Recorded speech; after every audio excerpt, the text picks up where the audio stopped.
My name is Emily. I am 33 years old. I live with my husband Henry in a small house. Our life was simple. It was happy, but for many months, I did not feel right. I was always tired.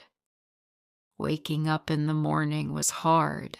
My body felt heavy, like I had not slept at all. Henry was very worried. He was a kind man. He looked at me with sad eyes and said, "Emily, you need to see a doctor. I am worried about you." I told him it was just stress. I worked in a big company and sometimes it was busy. I just need more rest, I said. But he did not agree. He said, "No, this is not normal. Please, for me, let's go to a doctor." He found a new doctor for me. His name was Dr. Milton. Henry said his friend recommended him. He said Dr. Milton was the best. Henry took a day off from his work to come with me. He held my hand in the car and said, "Everything will be okay. We will find out what is wrong." Dr. Milton's office was very clean. It did not feel like a normal doctor's office. It felt expensive. Dr. Milton was a tall man with a serious face. He asked me many questions. "How long have you felt this way? Do you have any pain?" I answered all his questions. Henry sat beside me, listening to every word. He looked more worried than I was. Then the doctor checked me. He listened to my heart. He checked my blood pressure. After about 20 minutes, he sat back in his chair. My heart was beating fast. Henry held my hand. At last, Dr. Milton looked up. He smiled and said, "Mrs. Henry, I have good news. There is nothing wrong with you. You are perfectly healthy." I could not believe it. "Healthy?" I asked. "But I feel so tired all the time." He nodded. "Yes, I understand," he said. "But all your tests are normal. Sometimes our minds can make our bodies feel tired. You are just stressed. Perhaps you need a vacation." I was so happy. I smiled at Henry. He smiled back, but his smile was a little strange, but I was too happy to think about it. "Thank you, doctor," I said. "Thank you so much. I was not sick. I was just stressed. That was an easy problem to fix." We stood up to leave. Henry said, "Thank you, doctor. You have made us very happy." We walked out of the office into the waiting area. Henry said to me, "Emily, wait here for one moment. I forgot to ask the doctor about the payment." I nodded and sat on one of the chairs. The door to the doctor's office was a little open. I could see inside his office. I saw Henry go back inside. He did not say anything. He just reached into his coat pocket and took out a white envelope. He gave it to Dr. Milton. The doctor took the envelope and quickly put it in his desk drawer without looking inside. Then Henry turned and walked out of the room, closing the door behind him. He came back to me smiling. "Okay, let's go," he said. I was confused. An envelope full of money. Why? Why would my husband give the doctor an envelope full of money after our appointment? The receptionist was at the front desk. People usually pay there.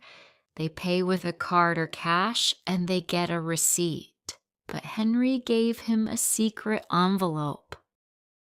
On the car ride home, I was quiet. The happiness was gone. Henry was talking happily. "I feel so much better, Emily. I was so worried. Now we know you are fine.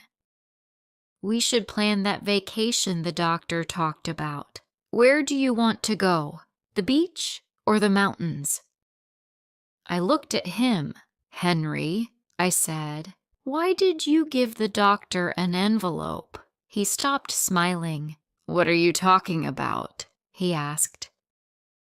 I saw you, I said. You went back into his office. You gave him a white envelope. It looked like it was full of money. He was quiet for a while. Then he said, Oh, that? It's nothing to worry about. Dr. Milton is an old friend of a colleague. He has some financial problems. I was just helping him out. It was a loan. A loan to a doctor with a fancy office. It did not make sense. A loan? I asked. Why would you give a doctor a loan in secret right after my appointment? Emily, please, he said. It's a private matter. He is embarrassed about his problems. I promised I would not tell anyone. Can we please just be happy that you are healthy? Let's not spoil this good day with silly questions. Silly questions. He called my questions silly. I felt angry, but also confused. Henry had always been honest with me. I wanted to believe him, so I said, okay, but in my heart, I was not okay at all. The next few weeks were strange. I tried to be happy. I tried to believe I was healthy. I told myself the doctor said you are fine. Henry said it was a loan. Stop thinking about it. I went to work. I smiled at customers, but I still felt tired.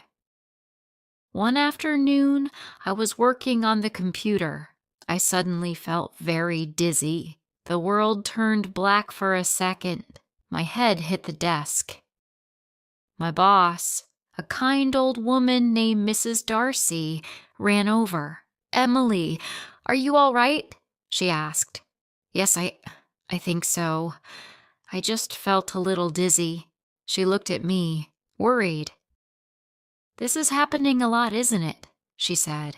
You should really see a doctor. I did, I said. He said I was perfectly healthy. She said, well, perfectly healthy people don't almost faint in office. Maybe you should ask another doctor.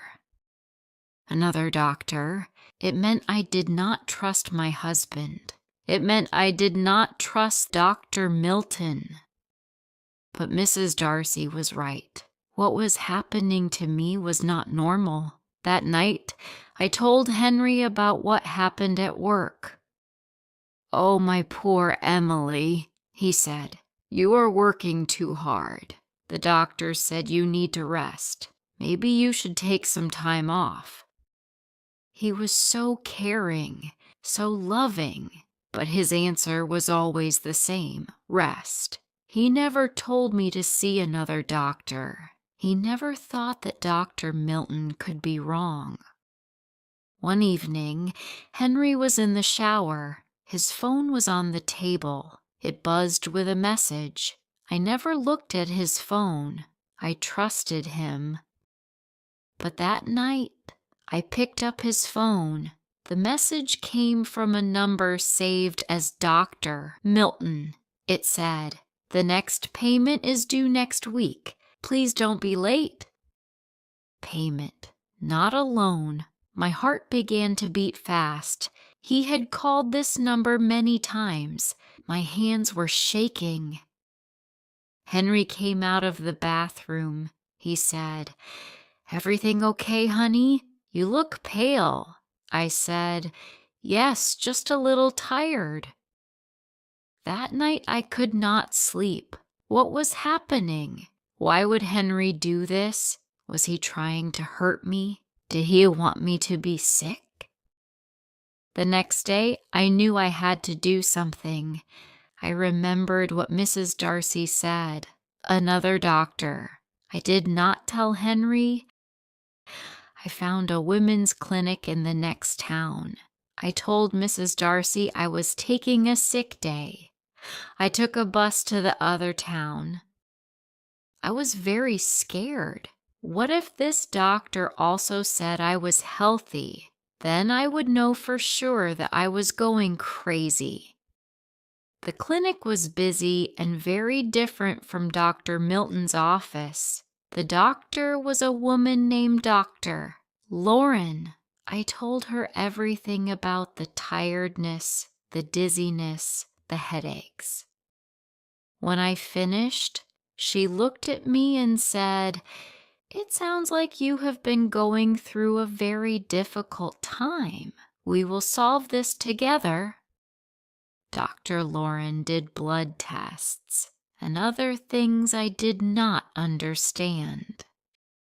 She said, "I don't want to scare you, but you don't look okay. We must check carefully and make sure it is not something dangerous." It took a few days for the test results to come back. I went to work and acted like everything was normal. Henry was nice to me. He cooked my favorite dinner. He said, "See, you are feeling better, aren't you? A little rest is all you needed." I just smiled and nodded. Finally, the day came to get my results. I took the bus to Dr. Lauren's clinic. I walked into her office. Dr. Lauren was not smiling. Her face looked serious. She asked me to sit down. My whole body was shaking. "Emily," she said, "we got your test results. You are not healthy. You have an illness. It is a problem with your brain. That is what makes you feel tired." "I was not crazy. I was sick," she continued. "The illness is serious, but the good news is we can treat it. There are medicines that can help control it. People with this illness can live normal lives, but treatment should have started much earlier. It looks like you have had this for at least a year. Why didn't your last doctor see this?" I told her about Dr. Milton. I told her about Henry. I told her about the white envelope full of money. "He did what?" she said. "He told you that you were healthy and your husband paid him. That is not just wrong, Emily. That is illegal. He put your life in danger." My husband, the man who promised to love and protect me, paid a doctor to lie to me about a serious illness. He watched me get sick every day. He told me I was crazy. Dr. Lauren said, "You need to report Dr. Milton. And you need to be very careful, Emily. I don't know why your husband did this, but it is not what a loving husband would do." I was shocked. I knew the truth now. I took the bus home. I did not cry. When I got home, Henry was in the kitchen. "Hi, honey. How was your day?" he said. I walked over to the kitchen. I put Dr. Lauren's notes in front of him. I did not say a word. He looked at the papers. His face went white. "I know," I said. "I know everything, Henry." He put his head in his hands. "Emily, I can explain." "Explain," I said.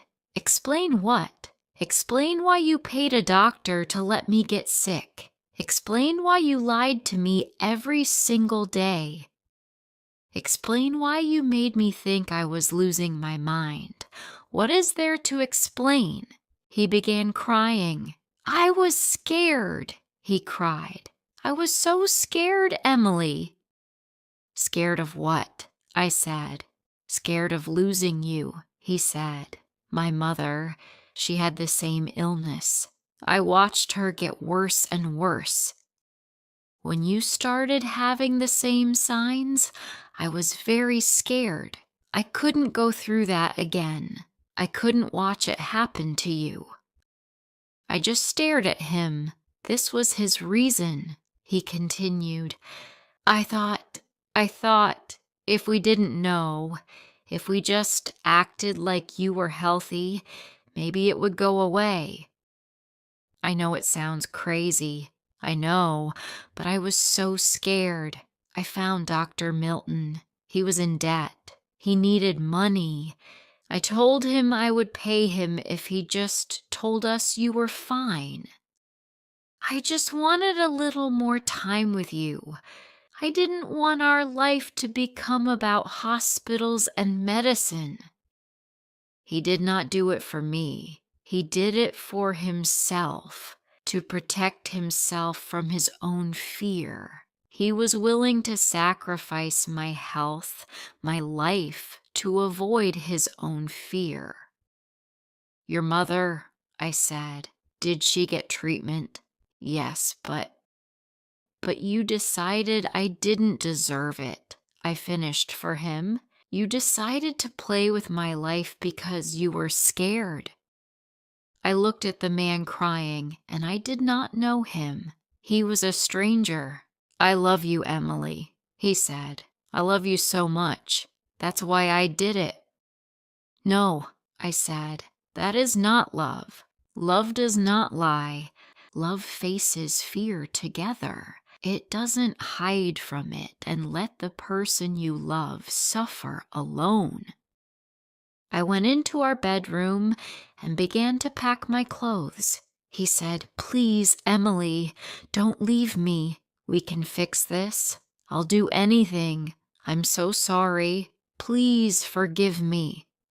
Forgive you, Henry? The trust is gone. Every time I will look at you, I will see the lie. I will remember every day I felt sick and you told me I was fine. I can't live with you.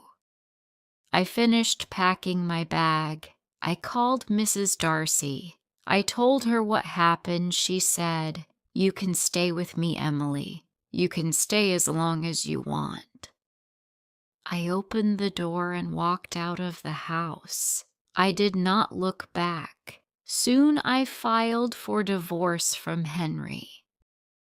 Sometimes the people who love us the most can hurt us the most. True strength is not ignoring problems. It is facing them, even when you are scared. If you liked this story, please like, comment, share, and subscribe.